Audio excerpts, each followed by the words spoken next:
Good morning সবাইকে। আমি অর্পিতা চলে আসলাম আরও একটা ব্লগ নিয়ে আপনাদের সামনে। তো আপনারা সবাই কীরকম আছেন? আমি কিন্তু বেশ ভালোই আছি। বাড়িতে কিন্তু আর মাত্র 2 দিন, তো তারপরে কিন্তু আমি রওনা দিচ্ছি লাদাখে। তো ভোটের জন্য ছিলাম, আমাদের এখানে কিন্তু 13 তারিখে ভোট ছিল, তো সেই ভোটের জন্যই কিন্তু আমি ছিলাম। তারপরে তো আমি রওনা দিয়ে দিয়েছি লাদাখের জন্য। আর এই সকালবেলা উঠে যে কাজকর্মগুলো টুকটাক থাকে সেগুলো করে নিচ্ছি। বাসন মাজা, ঘর মোছা, এইগুলো টুকটাক যেগুলো মানে করে থাকি বাড়িতে, সেগুলো সব করে নিচ্ছি টুকটাক। তারপরে কিন্তু আজকে ভোট আছে, সমস্ত কিছু রান্নাবান্না করে যাব আজকে ভোট দিতে ওই বাড়িতে। ওই বাড়িতে গিয়ে একটুখানি কিছুক্ষণ থাকবো, থেকে আবার চলে আসতে হবে। ব্যাগ ট্যাগগুলো প্যাক করতে হবে, অনেক জিনিস নেওয়ার আছে, সেগুলো নিতে হবে। আর জানেন তো, আমি কিন্তু জীবনের প্রথম, আপনারা তো জানেনই, যারা আমার ভিডিও দেখেন তারা জানেনই, জীবনের প্রথম কিন্তু আমি একা একা যাচ্ছি লাদাখে।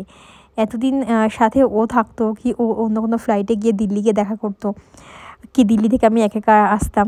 কিন্তু এবার কিন্তু যাচ্ছি পুরো সম্পূর্ণ একা একাই যাচ্ছি। আর জানেন তো, আমাদের বাড়িতে কিন্তু কোনো কাজের লোক নেই। যা করা হয় আমি, মা, বাবা, মানে সবাই মিলেমিশে করা হয় টুকটাক। তো হয়েও যায়, ছোট্ট ফ্যামিলি তো, কাজও খুব একটা বেশি নেই, তো হয়েও যায়, কোনো সমস্যা হয় না।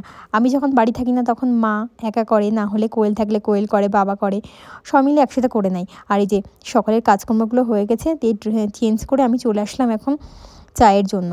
চা করব, চা করে দুজন মিলে খাবো। খেয়ে নিয়ে তো রান্নাবান্না শুরু করে দিতে হবে। আবার বাড়িতে থাকলে কত মজায় থাকতে পারি, 2 বাড়ি কাছাকাছি তো, এই বাড়িও থাকতে পারি, ও বাড়িও থাকতে পারি। কিন্তু ওখানে চলে গেলে আবার সেই একা একা জীবন থাকতে হবে, আমি আরও দুজন মিলে। কিন্তু কী আর করা যাবে, বাড়িতে তো থাকলে আবার ওর কষ্ট হবে ওদিকে। তাই 20-25 দিন আমি এখানে আছি। ও যে কতটা কষ্টে রয়েছে কি বলবো। আমি মানে নিরুপায় হয়ে এখানে আছি। ডাক্তার দেখালাম একটু, তারপরে ভোটের জন্য একটা ভ্যাকসিন নেওয়া ছিল, ভ্যাকসিনটা নিলাম। তো সেগুলোর জন্যই কিন্তু আমি রয়েছি। আর ওদিকে একা একা রান্না করে খাচ্ছি বেচারি। আর ওদিকে দিদি আছে না, দিদি ওই টুকটাক একটু রান্না টান্না করে দিচ্ছে। আর থাকতে তো হচ্ছে একাই, একটা ঘরের মধ্যে একা থাকা খুবই মানে কষ্টের। তাও ডিউটি চলে যায় সন্ধ্যা থেকে ওই রাত, সারা রাত, সকালবেলা আবার ডিউটিতে চলে যায় এরকম। তাও বারবার ফোন করে বলছি যে কবে আসবে, কবে আসবে। এই তো আর 2 দিন এখানে আছি, তারপরেই চলে যাব। মানে একদিকে ভালো লাগা, একদিকে কষ্ট লাগা, এটাই জীবন, কী আর করবো বলুন। সব মিলিয়ে মিশিয়ে থাকতে হবে জীবনে। আবার কবে বাড়িতে আসবো ঠিক নেই, কোনো প্ল্যান নেই আপাতত। গিয়ে অবস্থা বুঝে ব্যবস্থা। আর এখন এই যে আমি, মা, বাবা মিলে সকালের চা খাচ্ছি।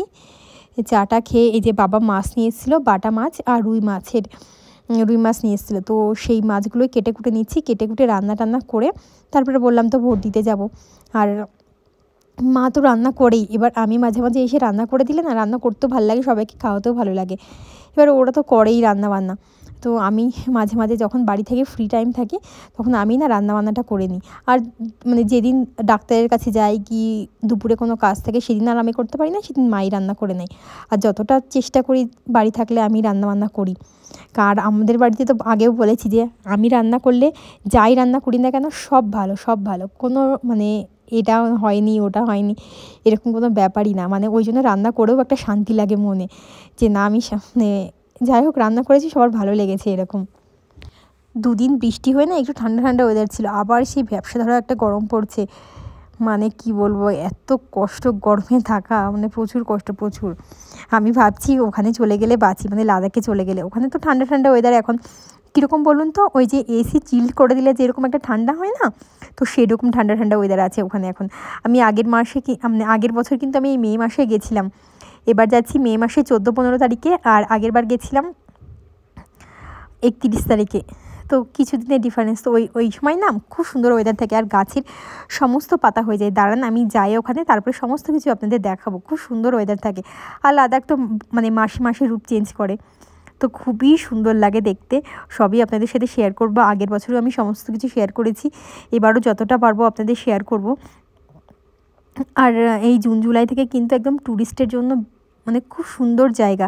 আপনারা আমাকে অনেকেই জিজ্ঞাসা করেছেন যে অর্পিতা কোন সময় গেলে ভালো হয়, এই সময় আসবেন, খুবই ভালো লাগবে, খুবই ভালো লাগবে। আর এদিকে মাছ রান্না করতে চলে এসেছি আমি, রুই মাছটা আর বাটা মাছটা, এই দুটোই করব। আর এই কচুর লতি হয় না, সেই কচুর লতিটা করব মাছের তেল দিয়ে। বাবা মাছের তেল নিয়ে এসেছিলো, কাতলা মাছের না রুই মাছের তেল নিয়ে এসেছিলো, সেটা দিয়েই কচুর লতি করব। এই 3টে তরকারি করলে আজকের মতন সমাপ্ত। মানে আজকে সকালে রান্না করছি তো দুপুরেও হয়ে যাবে, আবার রাত্রে টুকটাক হয়েও যাবে। 3-4 জন মানুষ তো অসুবিধা হয় না। রুই মাছটা করলাম আলু দিয়ে, পেঁয়াজ রসুন দিয়ে একটু ঝোল করে নিলাম, আর বাটা মাছটা করেছি ঝাল, আর বললাম তো কচুরলতি দিয়ে মাছের তেল দিয়ে করব এটাই। আগের দিন চুলটা বৌদি স্ট্রেটনিং করে দিল, তো এবার কি বলুন তো, আমরা দুজনেই তো নতুন নতুন ক্রিম কিনে করা, তো কতক্ষণ রাখতে হবে চুলে সেসব তো কিছুই জানি না। ওই যে ইউটিউব দেখে দেখে একটু যা করেছিলাম, কিন্তু ভালোই হয়েছে জানেন তো। শুধু সামনে কয়েকটা চুল যেগুলো বেশি কুঁকড়ে গেছিলো না, সেগুলোই শুধু একটু মানে স্ট্রেট হয়নি, তাছাড়া কিন্তু বেশ ভালোই সুন্দর হয়েছে। তো আমি বৌদিকে বললাম যে আবার মানে এটা মানে কুকড়ে যাক চুলটা, তখন আবার আরেকবার করব, তখন বুঝতে পারবো না এতটা টাইম রাখতে হবে, এতটা টাইম রাখতে হবে। আর দোকানে গেলে কি বলুন তো, সেই 3000-4000 টাকা নিয়ে নেবে, তারও বেশি। আমি আগের বার করেছিলাম 6500 টাকা দিয়ে।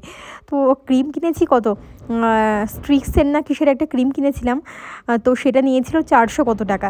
তো ওই জন্য ভাবলাম যে বাড়িতে একটু করেই নিই, কেমন হয় দেখি। আর এদিকে যে আমি মানে গ্যাসে রান্না করছি, আর মা উনুনে ভাত রান্না করে নিচ্ছে, আর ওই পাশের বাড়ি একটা জেঠিমা এসে তার সাথেই গল্পগুজব করছিল। আর জানেন তো আমাদের বাড়িতে সুন্দর টুনটুনির বাসা হয়েছে, তারপরে 2টো বৌদি পাখি কিনে নিয়েছে কৌশিক, বলছিল আরও নিয়ে আসবে, তো আর আনেনি, ওই দুটোই আছে, ওই দুটো যদি ঠিকঠাক থাকে তাহলে বলেছে আরও নিয়ে আসবে। আর টুনটুনি পাখির বাসা না প্রতিবার করে, আমি এই টাইমে থাকি বাড়িতে দেখি, কিন্তু কি বলুন তো, ওই যে পিঁপড়ে আছে না, পিঁপড়েতে ওই বাচ্চাগুলো যেই হয় সে খেয়ে নেয়, কি করা যায় বলুন তো। আর সেই মাটা ক্যাক ক্যাক করে রাখে, না এই বাচ্চাগুলোকে অন্য জায়গায় সরিয়ে নিয়ে যায় এরকম। আর এদিকে যে রান্নাবান্না চলছে, আর এদিকে আমি রান্নাঘরটাও টুকটুক করে পরিষ্কার করে নিচ্ছি, যে বাসনগুলো ছিল সেই বাসনগুলো ধুয়ে নিচ্ছি, তাহলে সমস্ত কাজ কমপ্লিট হয়ে যাবে। মারও আর কিছু করা লাগবে না, আমারও আর কিছু করা লাগবে না, তারপরে দুজনে স্নান টান করে ভোট দিতে চলে যাব। আমার কিন্তু এই পাড়াতে এখনও ভোটার মানে লিস্ট আসেনি, আমার ওই বাপের বাড়ি পাড়াতেই কিন্তু এখনও আছে। আর আপনাদের ওখানে কার কত তারিখে ভোট আমাকে কিন্তু অবশ্যই বলবেন।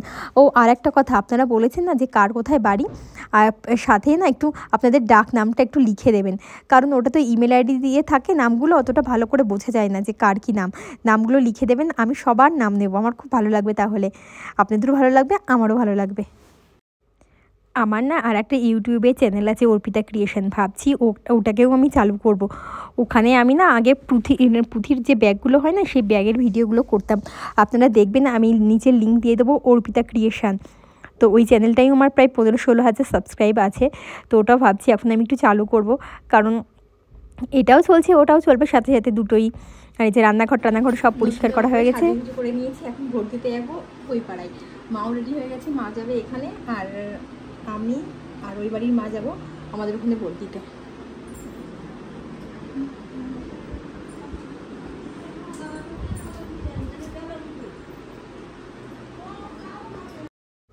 এই বাড়িতে এখনও আছি, ভোট টোট দিয়ে চলে এসেছি, ওখানে তো ফোন অ্যালাউ নেই, তাই জন্য ফোন টোন নিয়ে যায়নি। ভোট দিয়ে বাড়ি চলে আসলাম, এখানে থাকবো 3-4 ঘন্টা মতন থাকবো, থেকে তারপরে আবার ওই বাড়িতে চলে যাবো, মানে শ্বশুর বাড়িতে চলে যাব। আর যে লাল হিট নিয়ে যাচ্ছি, এক জায়গায় বলতার চাক হয়েছে ছোট্ট একটু, তাই আমি মাকে বললাম যে লাল হিট দিয়ে দিই, তাহলে দেখো সব মরে যাবে। আর আমাদের এই উঠোনে তো ফুল গাছে পুরো ভর্তি, ওখানে বিড়ালগুলো দেখি কি সুন্দর খেলা করছে, এদিক ওদিক, ওই বিড়ালের 2টো বাচ্চা হয়েছে, ওই তাদের সাথে খেলা করছে। আর এই যে হ্যাঙ্গিং গাছগুলো আছে না, এর মধ্যেই বলতার চাক হয়েছে, এই লাল হিট দিলে না একবারে পুরো মরে যায়, গরম জল দিলেও মরে যায়, কিন্তু গাছে তো গরম জল দেওয়া যাবে না, ওই জন্য লাল হিটটাই দিয়েছি। সেদিনকে মাকে কামড়ে দিয়েছিল একটা, মা তো দেখতে পায়নি, মা পরিষ্কার করতে গেছে গাছগুলো, পটাশ করে কামড়ে দিয়েছে। আর এই যে এ বাড়িতে চলে এসেছি, এখন ব্যাগ ট্যাগগুলো গুছিয়ে নেবো। জানেন তো ও থাকলে না আমার কোনো চিন্তাই হয় না ব্যাগ গোছানোর জন্য, একা একা আছি কী করে গোছাবো সেটাই বুঝে পাচ্ছি না। আর ওই যে ওজন করার মেশিনটা আছে, তাও এবার ট্রলিতে 15-16 কেজি নিয়ে যেতে পারবো, আর হ্যান্ডব্যাগে হয়তো মনে হয় 10 কেজি এরকম নিয়ে যাবো, তার মধ্যে আবার ওভেনটাও নিয়ে যেতে হচ্ছে। ওভেনটা বাড়িতে নিয়ে এসেছিলাম, ভেবেছিলাম আর লাগবে না, কিন্তু ওই আমাদের বাড়িতে মানে লাদাখে যে 2টো ওভেন ছিল না, 2টো ওভেন ছিল, সেটা হলো আন্টি নিয়ে গিয়েছে, ওটা আন্টির ওভেন ছিল, তো এখন কোনো ওভেনই নেই ওখানে, তা বললো তাহলে তুমি ছোটোটা নিয়ে আসো।